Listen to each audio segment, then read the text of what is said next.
the very critical topic of the I ain't no African mindset. I ain't no African mindset.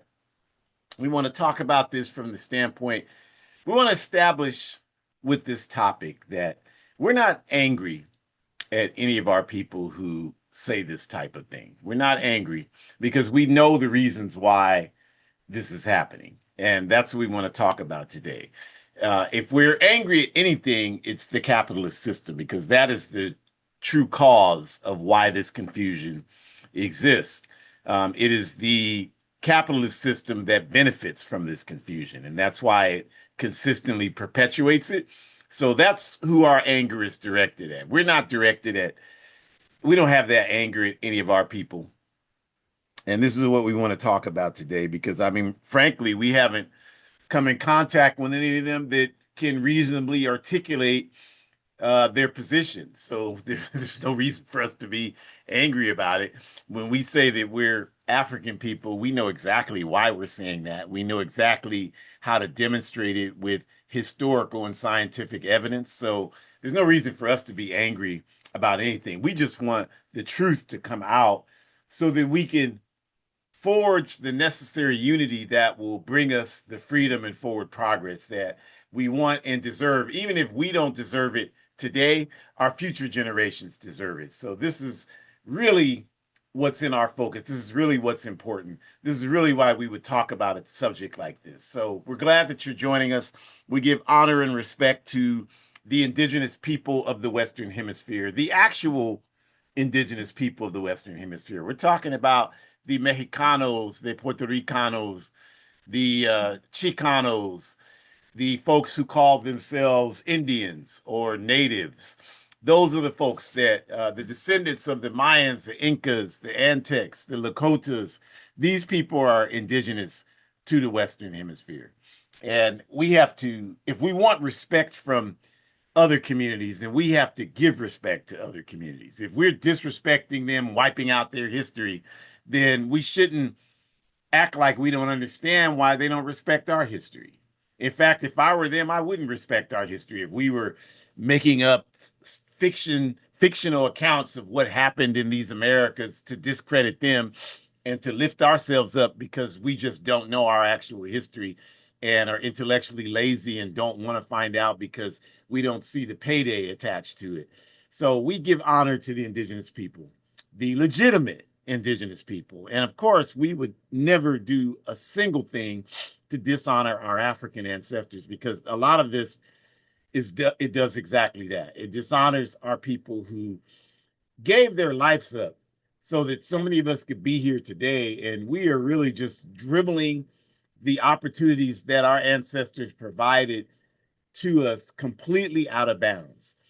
So many of us are engaged in life activities that contribute absolutely nothing to our forward progress as a people on a collective level. And others of us, make up fantasies about who we are and create all types of confusion because we have specific agendas in mind that are designed to benefit us individually without doing anything to advance the masses of our people. And this is what we always have to remember. Whenever you see something happening, the first question that you have to ask yourself if you're struggling to understand what it is that you're looking at and what's exactly happening, the very first question you have to ask yourself is whatever it is, who's at the end of the day, who's going to be the beneficiary of it? Who is it benefiting? If you see them on television talking about our youth are ratchet and our women are loud and ratchet, who benefits from that analysis? Clearly, none of our people do. Who is it that benefits from that? If you see them saying that we're criminals, who benefits? If you see them saying that everybody that immigrates here from the Americas is a criminal and is stealing jobs, who benefits from that analysis? Who benefits from it? So that's the question that we have to learn to ask ourselves. And I think once we begin to understand how to answer that, it'll help us understand much clearer what it is we're facing. So we just like to start, as always, with just our brief introductions just wanting to make sure people understand who we are. This program, Our Ancestors' Voices, sponsored by All African People's Revolutionary Party, AAPRP, which is a revolutionary, independent, mass, pan-African political party with its base in Africa, the national home of all people of African descent. 2.5 billion people scattered and suffering in almost 120 countries worldwide. And our objective to address that is Pan-Africanism. That is the solution. It's a clear solution with a concrete analysis about how we get out of this situation that we're in. And we start with the correct definition because someone the other day, one of these I ain't no African people, was saying to me, well, Pan-Africanism has never done anything for us. And I said, so define Pan-Africanism. Well, we don't have to talk. I'm like, no, I just asked you for a definition. You just said it hasn't done anything for us. So without question, you should have a clear definition of something you're saying doesn't benefit us. Anytime you're saying something benefits us or doesn't benefit us, you should at least, at the very least, be able to define it. So I said again, so what is the definition of Pan-Africanism? I never got one because there wasn't one to be given. And that's why we always start with a clear definition, because a lot of the problem with this misinformation and confusion is that in this day and age, you don't need to study anything in this society. You don't need to have any credentials that demonstrate that you have done the work to have a credible analysis about anything in this society. All you need is an internet account and a big ass mouth, and you can say whatever you want. And most of the people who are listening are just as intellectually lazy as you are, if not more so. So if it fits whatever kind of convenient narrative that they want to have for whatever agenda purposes that they possess, then they'll go with it. Whether it at any level connects with reality is irrelevant in this approach, in this perspective. So we say the definition of Pan-Africanism is one unified socialist Africa. And we say that that is the solution to the problems we face as African people everywhere. And we know that if we had revolutionary Pan-Africanism in practice today, none of this stuff that we're talking about in this program would exist, because there'd be no reason for it to exist. Because what the people claiming to be all these other things are really after is some sort of pathway to resources and respect. That's what they're really trying to achieve. And I can't blame them for wanting to achieve that. The only difference is that I don't need to create fantasies to achieve that, because I know it's not never going to happen without the real work required to make it happen. And a lot of other people want to create shortcuts. They don't want to do real work. And that's why we face these problems that we're facing right now. So our work to achieve Pan-Africanism, it's outlined in Kwame Nkrumah's Handbook of Revolutionary Warfare. The cover is on this page. And this program each week is sponsored by myself, Ajamu, and my ideological, biological daughter, Dr. Shakura Umi. So to get us started, I will turn it over to Shakura. Thank you. Thank you. Greetings, all. We hope you are well. Thank you so much for being with us today. A conversation of identity, such an important one. And we will get started in just a moment. I just wanted to comment, Baba Jamu, you said that the person told you they said Pan-Africanism has never done anything for us, but yet they couldn't even define what it was. And I think that's precisely why we need to have this conversation, you all, and just, kind of think about how that doesn't make any sense. If you're saying that something is in favor of something or is not in favor of something, at the very least, you should be able to define it. And I guess we would argue, take that same approach, even when it comes to you thinking about what your identity is and how it's connected, especially if you are African or if you do descend from the continent of Africa, right? So Malcolm X said that we are Africans because, quote, if a cat has kittens in an oven, you don't call them biscuits, end quote. Marcus Garvey said that it is impossible to love the tree while hating its roots. It's one of my favorite quotes by Marcus Garvey. And I would also add Dr. Kwame Nkrumah is very well known in the party for his quote that circulates where he says often, we are not African because we were born in Africa, because that's what a lot of people get hung up on, is they'll say, well, I wasn't born there, so, therefore I was born in America, so I'm an American. Instead, Dr. Nkrumah says we're not born in Africa because, excuse me, we're not African because we were born in Africa. We are African because Africa was born in us. And I would strongly encourage us to think about just exactly what that means. The good news is, you have so many resources that Dr. Nkrumah wrote where you can go into more detail, reading more about his work, his thoughts, his biography, his experiences growing up in Ghana, his experiences when he was seeking education, from being educated on the continent to being educated in London, even his time in the US when he went to I know you'll help me out. The school, Lincoln University. So he had so many different experiences that he wrote about, right? And like Marcus Garvey, he noted that everywhere he was going, Africans were struggling. They were struggling to pay their bills. They were struggling to keep their employment. They were struggling to keep food on the table. They were struggling to seek education. They were struggling from a health standpoint. They had some of the worst health outcomes, and they did not have the best access to treatment or medical care, whatever that looks like. Even the way they were being treated in the medical settings was not conducive or comparative when it came to Europeans and how they were interacting with society. So I think that, just kind of thinking about what Malcolm X said about, we are Africans because if a cat has kittens in the oven, you don't call them biscuits. And then Garvey saying that you can't love the tree without hating the roots. Again, like what Baba Jamu said earlier, like who is that benefiting to enforce and push that narrative, to say that people who are coming into America are criminals and drug dealers? Who benefits to say that?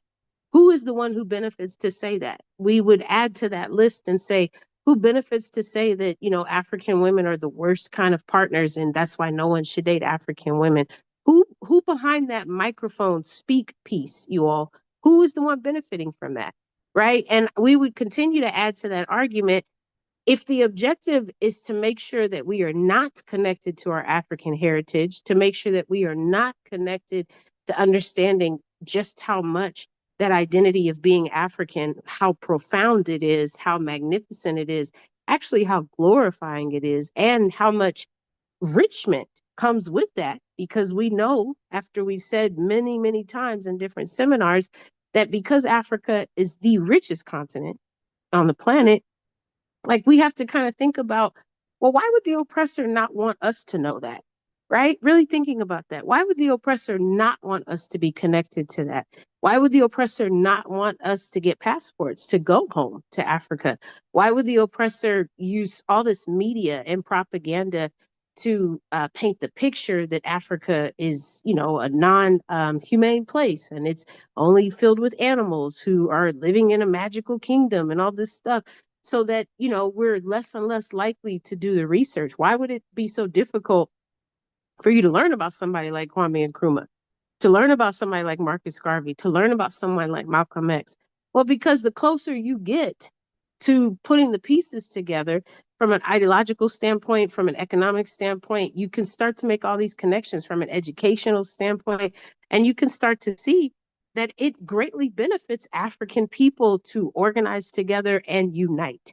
They cannot organize or unite together unless they have a collective shared consciousness, not so much what Du Bois was talking about, but just a shared consciousness where we all have similar things that we have studied and researched and analytically broken down, to where we all understand that we are stronger together than we are individually. Until we all understand that, of course, not all of us are gonna want to have an identity of African. Of course, because it's not sexy to be African. It's not attractive to be African.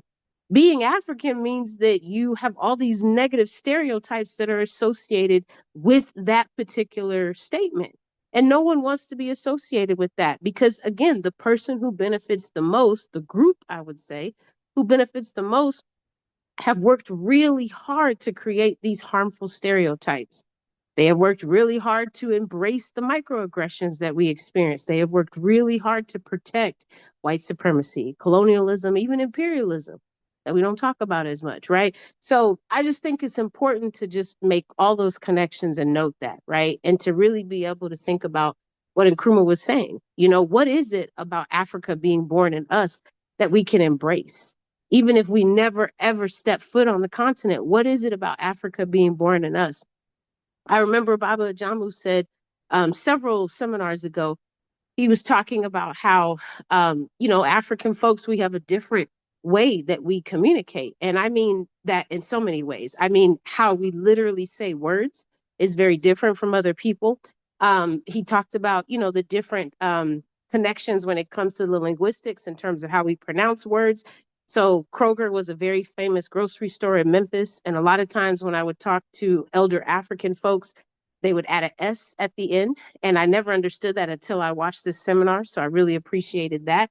But I also mean how we communicate in terms of our mm-hms and our mm-ms and our like all of that is so enriching, you all. And nobody else can do that the way we do it. Like nobody else can do that. My mom and I were joking yesterday because we were watching this series. Cedric the Entertainer has a series with Tashina Arnold called The Neighborhood. And there's a European family that lives next door to them. And they're getting to know, the African customs and cultures and vice versa. And so the European is talking to his partner and he's like, well, I'm spending some time with Tina. That's the African woman character. And he's like, but I just want to know, like, how do I interact with her? Because I don't really know. We don't really have much in common, just the two of us. And his partner said, well, there's not much about Tina. Like, you know her, you've hung out with her. Just know that she don't have time. And then her partner was like, she doesn't have time for what? And then she said back to him, I don't know, but she never has time. And so, like, just this idea of like me as an African woman, like, I probably say that at least 20 times an hour. Like, ain't nobody got time for that because that is a part of the African identity, you all, where even the idea of me thinking about something, I'm like, no, let's try to find a more easier way. Let's try to minimize that because it's probably really rooted, connected, unfortunately, to exploitation and trauma. Really, if I really break it down from an analytical standpoint, which I hadn't really done. But I'm just saying, like, just from a joking standpoint, everybody got time. Like, we say that all the time. We say that all the time. We deduce things and we're like, no, that don't make any sense. Like, we clown people, we call people out. If they're doing dumb stuff, we're like, you acting real dumb right now. Like, we do that, especially with our friends that we love and we respect, right? So I'm speaking from the African perspective because that is what I know. Not to say that other cultures don't do these things. I would have to do more learning to learn about other cultures, but I'm telling you what I know because this is me, right? And I'm telling you these things so we can understand that. Even my participant for my dissertation last year, it was kind of a joke, but she was actually unfortunately saying a really serious thing. But the provider asked her, how are you doing? And she had already been going in because she was chronically regurgitating. She couldn't keep anything down. And it wasn't even like the typical morning sickness. It was much, much more further advanced than that. And it was really terrible. She couldn't even keep water down. So she literally was just starving during her pregnancy. It was the worst thing ever. And so the doctor knew that and was like, how's it going? And she was like, you see me over here throwing up. I'm not doing good. Like, I just thought that was so telling for her to say that to the provider. And even though it wasn't funny, it kind of was because it's like, I'm not doing good. Why would you ask me that? Because that's who we are as a people, right? That's who we are. We're not going to sugarcoat things, especially when it's right in front of us. So I just really appreciate who we are. And it's really unfortunate that not everybody wants to be connected to that. I understand that white supremacy punishes you when you are connected to that. I understand colonialism shames you and makes you think that you shouldn't be connected to it. You should be embarrassed. You should feel like you have to act a certain way. And we all could talk about the mask and the professionalism and what even is professionalism. Like, we could talk about all this stuff all day. But at the end of the day, like, just understanding your identity is all you have. That's literally all you have. And as much as you try to suppress it and resist it, there's a saying that we have in my therapy group. It's called what is it? What you suppress, it expresses, right? So the more you're trying to push it down, the more it builds up, right? And so I would argue even though that's a therapeutic phrase. Like I would argue the trauma that we have endured as African people from our enslavement of our ancestors, we are trying to suppress that because we don't want to be who we naturally born and biologically are. And that is a danger, not only to us, but to us achieving a Pan-Africanist Africa, achieving that, being able to organize for that, and more importantly, preserving who we are as a people, even in this new world of this United States of Socialist Africa. Next slide, please. If we don't know who we are now while we're fighting for a socialist Africa, then how are we going to know who we are later? And how will we know who we are when we're talking to our friends? Or if we choose to have children, if we choose to have nieces and nephews, like what does that conversation look like? We all know what the drastic drawbacks are when you are trying to ignore something and it's right in front of you. And I think if you're trying to ignore like the truth about something, that makes it harder because you can only ignore the truth but for so long. If you're trying to ignore the fact that, you know, this is a part of your destiny, I think that will make it really difficult and challenging because you can't undo what's already been written for you. You can't undo that. You can put on all the bleaching cream that you want. You can, you know, alter the chemicals in your hair. You can change the nose structure. You can do all these things, but you still are going to be African at the end of the day. It will come up when people hear you talk. It will come up in how you express yourself. If you're looking at people like this, or if you're saying things like, I don't have time for that, like, or just doing these kind of things that we don't even think about that we do because we are African and that's why we do them. I even like the TikTok videos of it showing first African families with their dogs, because clearly we raise our dogs differently than other cultures do. But I like specifically the African women and how they talk to their dogs because it's really, really entertaining to me. And again, I think that is a testament to who we are as a people, right? Just the other day, my dog was sniffing something that I didn't want her sniffing. And I'm not sure why I couldn't say, leave it, because she knows that command very well. The first thing that came out of my mouth was, mm-mm, and she knew what that meant. She knew what that meant because she was raised in an African household. Of course, she knew what that meant. That's not the first time I've said that to her. And she's very smart, yes, but it's not really about her being smart. It's about the consistency of the African culture, you all. That's what it's about. And not denying it. Not denying it because you are who you are. And I will also say you have a right to be who you are. That is resisting white supremacy and being who you are.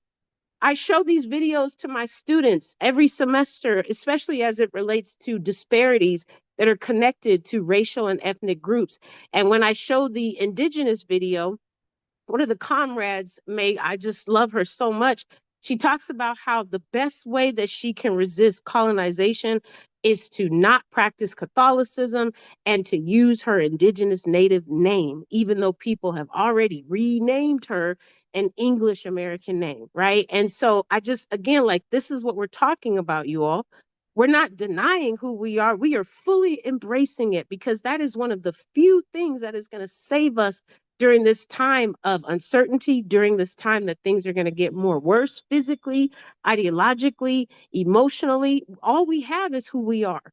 And really, all we have is who we are because our ancestors worked so hard to lay out the paver bricks for us to step on.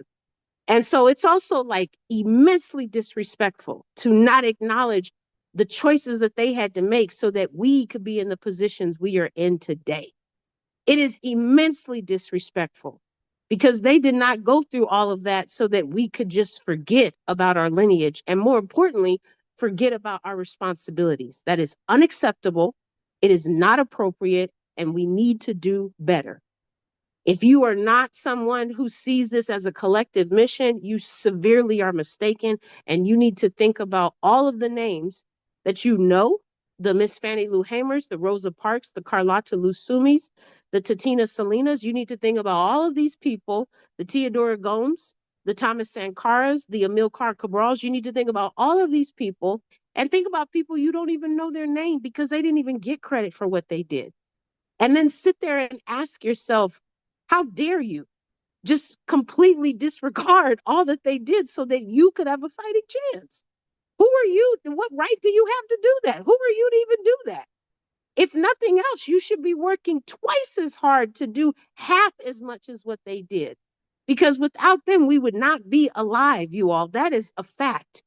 The fact that they sacrificed and had to figure out a way to escape, the fact that they had to organize slave revolts, the fact that they had to find a way to fight back, the fact that they had to teach one another how to fight, the fact that our people figured out how to cook hush puppies. So when we were escaping plantations, we could throw the dogs off our trails. All of that is us, you all. That is our ingenuity. That is our significance and innovation and contributions to research and to survival. So for us to deny all of that because it's not attractive to be African, who are we and the audacity that we hold to do that? That is unacceptable, inappropriate, disrespectful, and not conducive for our lineage as African people. It certainly has no place in this space and it cannot be tolerated moving forward. It cannot. It cannot. So we also have a responsibility to hold one another accountable. As I prepare to wrap up this slide, I'll just say that our loving legend, Kwame Ture, formerly known as Stokely Carmichael, always said, quote, never define yourself in the negative, end quote. And we were just talking about that again with my mom earlier today. I think she was reminiscing on some of the work that her and the younger comrades had done when they were in their college years. And, you know, they would walk up to Africans, giving them flyers for ALD or Pan African Women's Day, whatever, any institutions that we were doing. And the Africans might say, because they don't know any better, I ain't no African. I ain't no African, as the title of the slide said. And so, like this idea of the double negative, right? Like what that looks like. Because if you're not that, then what are you, right? And also, like we can't really say that you're not African because, as we have talked about in other seminars, these DNA tests have already revealed that they're not going to show they're not going to not show Africa on there, is what I'm saying. And I guess I just did a double negative too. But Africa is going to be on there somewhere. It has to be because you are African. It has to be. You can't be African and it just show Asia and Russia. That doesn't make any sense. You can't be African and it just show Louisiana and Alabama. That doesn't make any sense. Also, a formerly video that KT did, Kwame Ture, the comrade said that they were, French, and Creole. And he said, but where was your family before they got to Louisiana? Where were they before? And the African couldn't explain it because, of course, we all know the answer. Of course we do. We know the answer. So I think that we need to just kind of be smarter about this. African deniers always start with, I ain't no African, because that's the most important part of their presentation. It has never been what they are, but more so it is what they are trying to get away from, trying to get away from. And we talked a little bit about that in the previous slide, but this idea of not wanting to be connected to it because it's not sexy, it's not attractive, people are more likely to make fun of you. Like I said, there's other qualifiers. If you are African, you are more likely to have curlier hair, and that's not considered attractive in this society. If you are African, your skin is darker, that's not attractive. If you are African, you have more voluptuous parts of your body, your lips, your cheekbones are probably higher. You probably have more obviously melanin, but you also have more curves and shapes with your body. All of that is not attractive, right? I remember a time where it was so attractive to be as skinny as possible and petite. And you can't be voluptuous and petite according to the white supremacists. So there's all these things, right, that are telling us we're not enough. And this is why we have the skin bleaching and we have the plastic surgery and we have the this and we have the that. We have the chemicals to straighten our hair. We have the flat irons. We have all these things because we are not enough. But it's crazy to think about that because you also have cultures that are trying really hard to be us. And we don't really think about that as much. We're so busy pricking and primping ourselves that we don't think about how society has continued to try to be us in more ways than one. In more ways than one. I will close with this, reading the caption under the photo for the slide. The Tarzan television show of 1966 was one of the many efforts to portray Africa as primitive and underdeveloped. The show depicted a European as the king of the jungle in Africa. All the animals bowed to this European while the Africans were terrified of the animals. And I think that is a great depiction right there. You have this European that the animals are more likely to respect and listen to. Meanwhile, the Africans who are indigenous to the land are scared of the animals.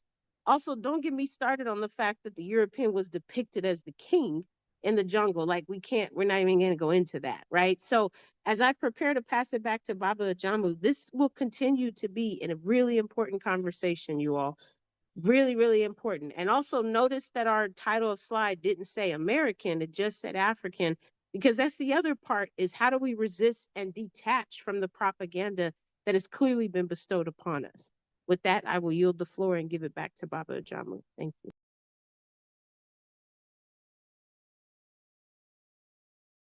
Ashe, Obrigada, Asante Sana. Thank you very much. And I'm going to, for the few minutes we have left, everyone, I'm going to take this from a different perspective. For me, this discussion is not about proving that we come from Africa. I couldn't care less if people want to be African or not. Like if you don't want to be, because I know why the people that are African and don't want to be that don't want to be it. So I'm not like it's a dignity question for me. It's not about trying to convince anybody or validate anything to anyone. If you want to live your life based on fantasies, then I could sell you some tickets to Disneyland and you have a good time. So that's number one. Number two is this question of Africa. I ain't no African, right? I watched a video the other day of some dude, and he started the video off. Every video, this is exactly what he said, give or take a word or two.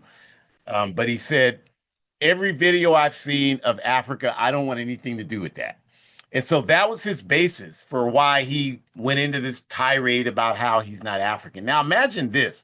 This is the world that we live in today, where Africa, which has thousands of years of civilization, it's the birthplace of human existence, has been reduced to this fool seeing a video and making an entire determination about thousands of years of culture and civilization based on one, two, or even 10 videos. And that just speaks to how intellectualism has vanished in this society, right? Everything is about what I feel and what I think. Everything is form over essence. Everything is I can is anecdotal. You know what I experience on an individual level. Nothing is well. If I saw something in the video that I didn't like, what are the conditions that created the reality that I didn't like? None of it. None of that is ever discussed. Just whatever I feel in the moment, that's the scientific definition of how the world functions. And that is a dangerous place for any people to ever exist in because there's all types of evidence available for us to determine how to come to more concrete solutions for how we should see things, right? Like they're always you can go on so they're always on social media talking about some random person from Nigeria or Ghana or wherever who came over here and said some dumbass things. And just based on that, that gives this person all the data they need to make their determination about thousands of years of African history, just based on some random fool who probably knows less about Africa than the fool telling the story. Just based on that, they can make a whole determination. I mean, that speaks to how ignorance has become acceptable in this society. Like people say this stuff and they don't even blink. Nobody challenges them, nothing, none of that. All of that has gone by the wayside. Everything now is whatever I say is feelings or fact. Whatever I feel, it's automatically a fact. When in reality, it should be, there's that saying, people make their feelings fact when facts should make your feelings. That's how things should work in a healthy world. So, for example, I've, as I've said many times, I've traveled and done work, Pan African work, all over the African continent. Right? I've been in Senegal and worked with hundreds of people from the National Democratic Rally, a Pan African organization there. Shakur, you were there. when we did that. I went and spoke at the event, was one of the main speakers at the event there. Hundreds of people. Everything was in French because that's what they speak there. They translated what I said. Hundreds of people. Because I'm saying this because a lot of these people always what they say is, well, they don't even respect us in Africa. They don't even like us. I saw the comedian Ari Spears, and I think he's very funny. But he has a whole routine about Africans don't even like us. And I'm saying, like, when I was in Senegal with the National Democratic Rally, hundreds of people, not a single person said, I don't like you. I don't want, they were all like, when are you moving home? Everybody. I've been to Guinea Bissau doing party work and was bestowed membership into the African Party for the Independence of Guinea Bissau, PAIGC, which is the political party founded by Amilcar Cabral. There are thousands, millions, I'm sorry, millions of members of the PAIGC. We went around on a tour and met thousands of them in, I think it was 8 different locations where they came to meet us. Not one of those people was like, I don't, you shouldn't be here. I came here to tell you that you don't belong here. Everybody was so excited to see us and couldn't understand why more of us weren't there and weren't coming to Africa. I've been to Ghana multiple times. The Convention People's Party, the people there, same reception. No one's saying, oh, I don't know why you're here. You don't belong here. You're an American. Nobody is, not a single person is saying that to me.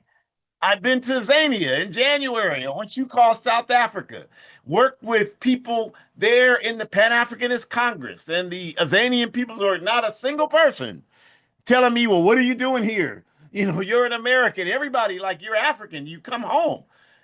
They always, everybody says the same thing. What took you so long? They don't understand that, I've been all over Africa. It's just the first time I've been to Zania. So they're like, to them, that's your first time coming home because that's where they are. So they're like, what took you so long? So this concept of like they don't like us in Africa, that's absurd to someone like me, right? Especially when it's spoken by people who haven't traveled anywhere, haven't studied anything, and are just basing their entire analysis on what somebody dumber than them had to say. And that's really a great achievement to be even dumber than where they are when they're making that statement. And they're basing their entire analysis on that. So that those kind of things, that's the foundation from how I see this, right? Because I know African history. I've been studying African history for 50 years. I read my first book when I was about 13 years old. So I have some understanding of it today. And I know things like the Society of Mali. My grandmother used to say, I'm going to send you to Timbuktu. And I had no clue when she was telling to me Timbuktu was some faraway place that nobody wanted to be. The way they said it to me, I had no idea that Timbuktu was the first university in the world, first documented university in the world in Mali. West Africa. The location is still there today. And I'm not saying that to make the point about proving people that they should be African based on history, because our interpretation of this is, of course, history is a part of everything. But really, for me, Africa, the role it plays in my life is where we're going more so than where we've come from, where we're going. So that's why you never hear me use phrases like our heritage, or I don't even talk like that. I always talk about Africa in terms of what it will do for us in the future as a people, for future generations. That's the key point. And that's the point, because the problem with these people that say they ain't African is they don't have the vision of what Africa can do for them. In their mind, because they're just looking at right now, because these aren't people that are studying history.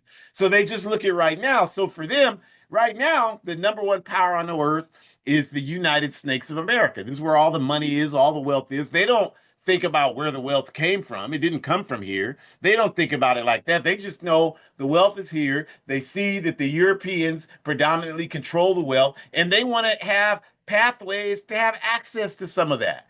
And so with that vision and that mindset, there's nothing about Africa that would appeal to them because they can't get any of that today from Africa. So, of course, they're going to try to find some way to justify their relationship to the wealth where it presently is. It's no different than if you're in your house and someone performs a home invasion and they steal everything in your house. And then you have some people visiting you at the time that happens, and they say, look, I'll give you some of this if you help us. And that person says, yeah, they turn against you and they say, yeah, I'll help because I can get something out of it. I can get resources out of it. You know, Amali Yeshatila, the leader of the Uhuru movement, made an analogy years ago that made a lot of sense to me. He talked about how the indigenous people would take a spear and stick it in the snow in the northern territories, and they put animal blood on it and cover it up, and the animals would, thinking that it was food, would lick it and they would cut themselves their tongues and they would die, and that's how the people would get the game for eating.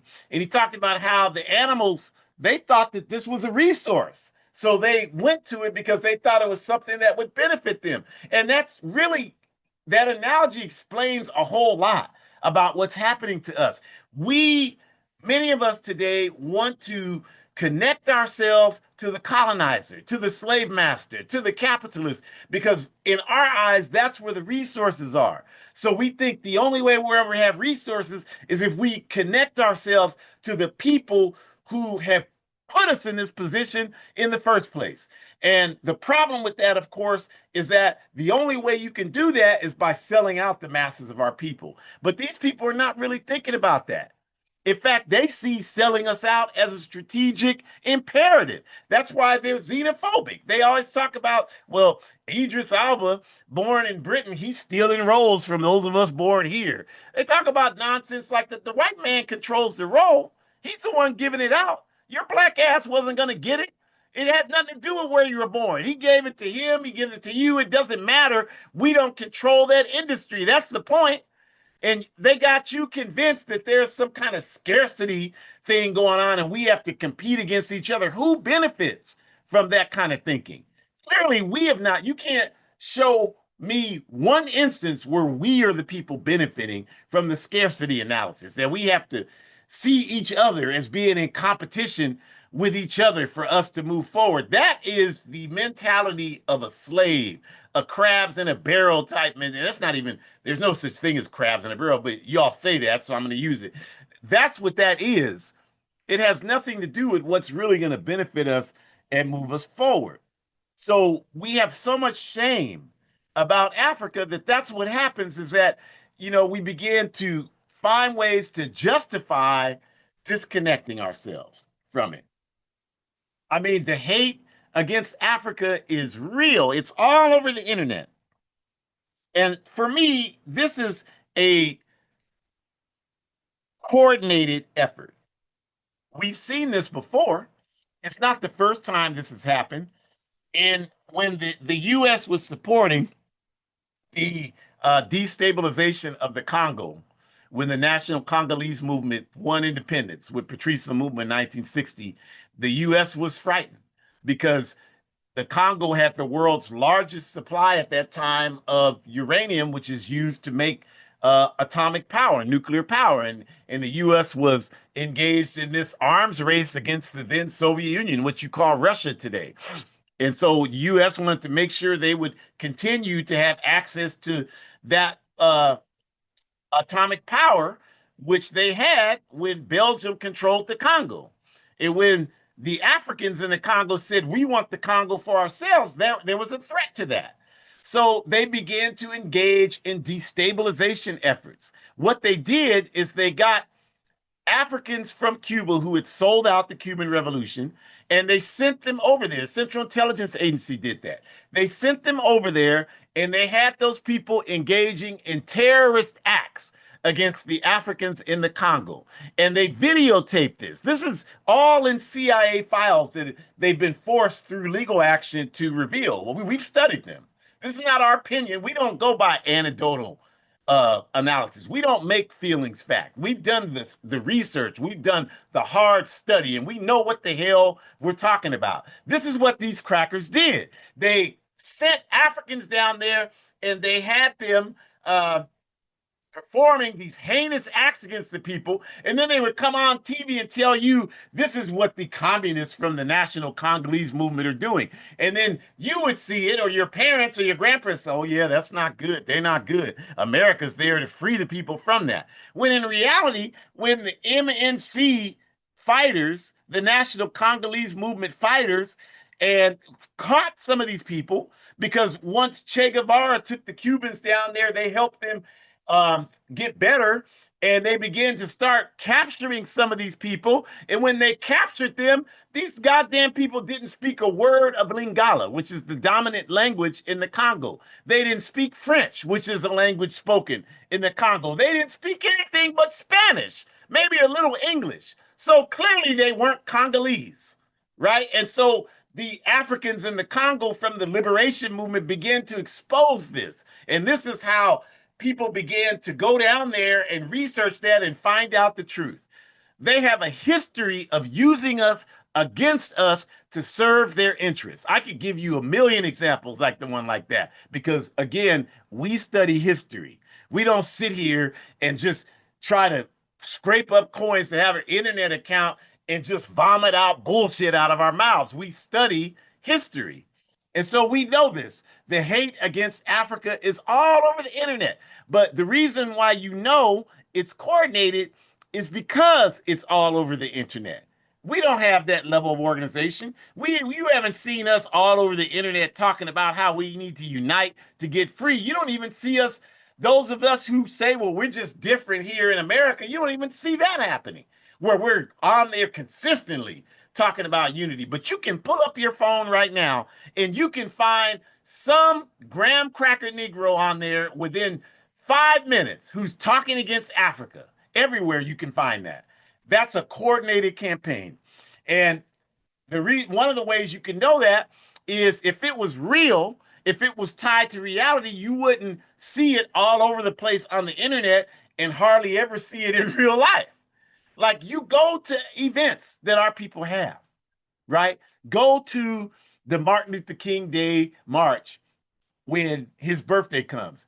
You'll see Africa everywhere. People have on African clothes, African jewelry, African earrings, African flags, everything will be there. You go to Juneteenth, Africa is everywhere. These people try to make you think, oh, there's a separate flag for Juneteenth because we're not a part of the rest of these people from Africa. But you don't even see that. You see it every once in a while, but mostly you see red, black, and green flags. 10 to 1, you see that. My point being is on the ground, people aren't, that's not a dominant thing on the ground. Africa is everywhere. There's no reason why it wouldn't be everywhere because it's accurate for it to be everywhere. But online, you see all this kind of confusion all the time, like you see on the screen. And some of this is intellectual laziness and ignorance, no question. And it's orchestrated with xenophobia. But really, think about it. Who does this benefit? So, Africans born in America should be fighting Africans born outside of America, practicing xenophobia. We see it happening in Azania. We see it happening here. Who does that benefit? African men should be fighting against African women. You can go on social media and see African men align with Europeans attacking African women. Who does that benefit? Who the hell does that benefit? You see Africans here saying we ain't African, fighting against Africans here. Who does all this division benefit? It no way. You need your head examined if you believe that any of that in any way benefits us. You need your head examined, or you need to take your medication, whatever the case may be. If you believe any of this benefits us, it benefits only the people who are rising their wealth from us being divided. That's who it benefits. So that's why they promote this scarcity analysis. This scarcity analysis that, and what we mean by that is they present this analysis that there's not enough resources to go around. And so we have to protect the resources from other people, including our own people. That's what they want us to believe, right? And it's tied to this, what Shakur talked about, this desire to have a prestigious identity, right?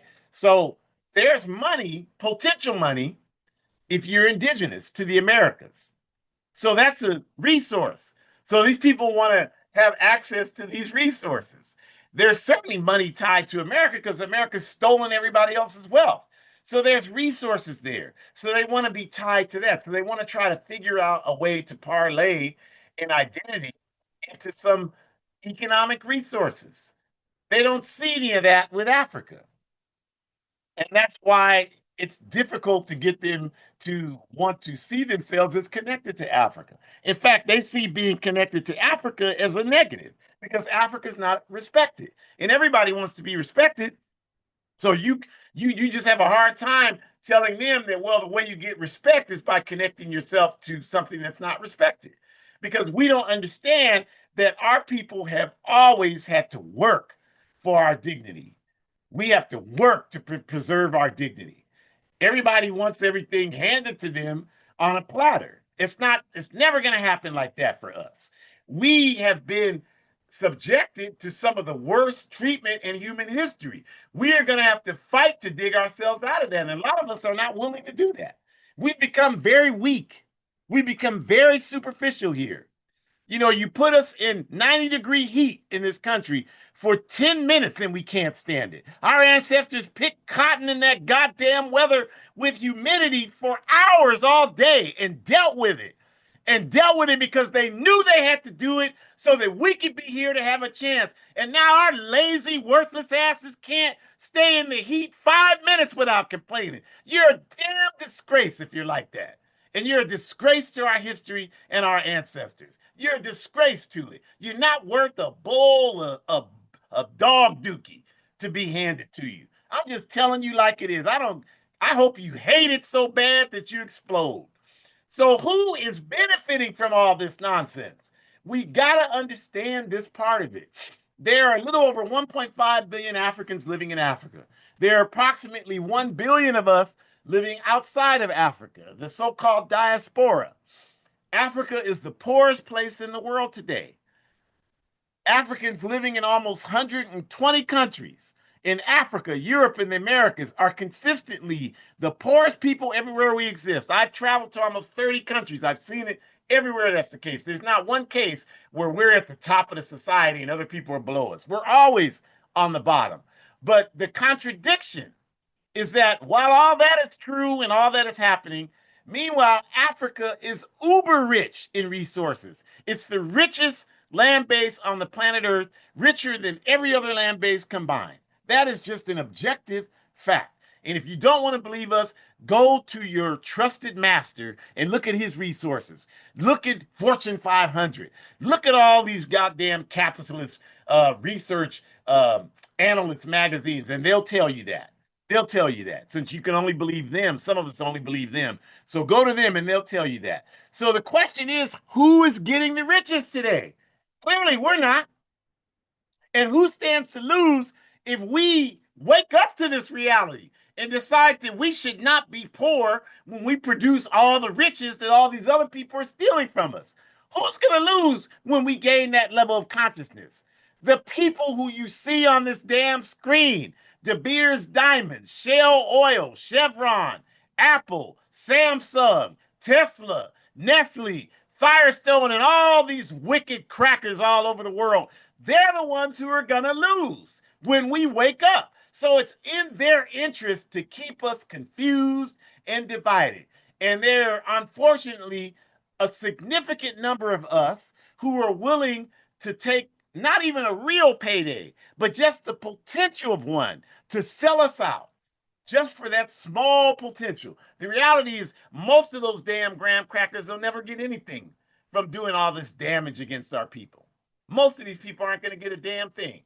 And mark my words, 5 years from now, they won't even be talking about Africa. They'll have some new scam that they're utilizing that they can try to get some money out of. These people change every 5, 10 years. They change. This is not the first attack against Africa. I've seen this, like the seventh or eighth movement against Africa that I've seen since I've been involved in this work. And just like all the other ones, this one will pass because it's not rooted in truth. It's not rooted in history. It's not rooted in what's in the best interests of our people. So we are going to continue to do our work. We are African people, nothing else.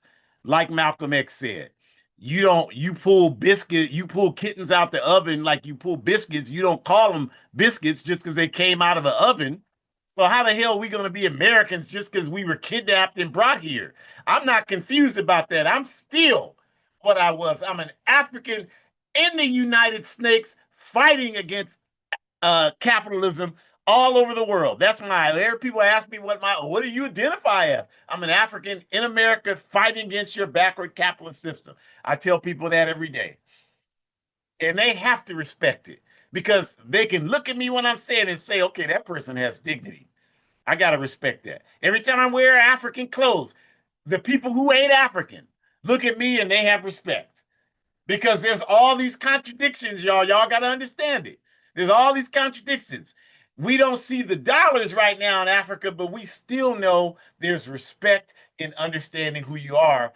Because if you're living a lie, you know that's not stronger than living in truth. So we thank you for joining us. We ask you to come back next week. August 30th, we're going to have a very important program, same time, same platform, The Critical History of the Chicano Moratorium.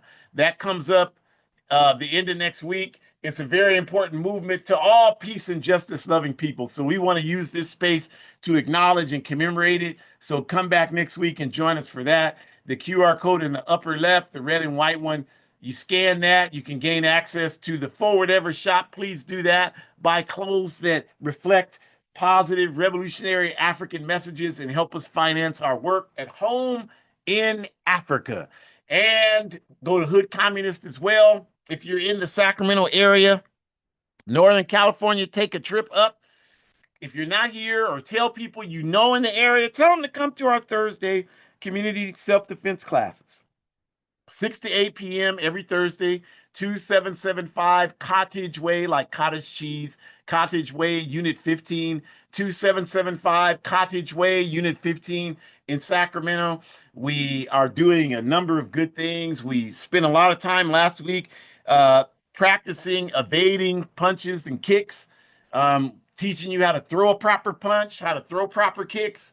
What else do you need? You know, this is how you keep yourself faced. Teaching, going over, practicing, identifying threats around you before they exert themselves so that you're prepared for them. We do all those things to help you protect yourself, your family, your community. They are coming after us. And the only plan you got is dialing 911. You're in bad shape. So let people know. Come on out. Every Thursday, we're doing it. Join the APRP, aprp-intl.org.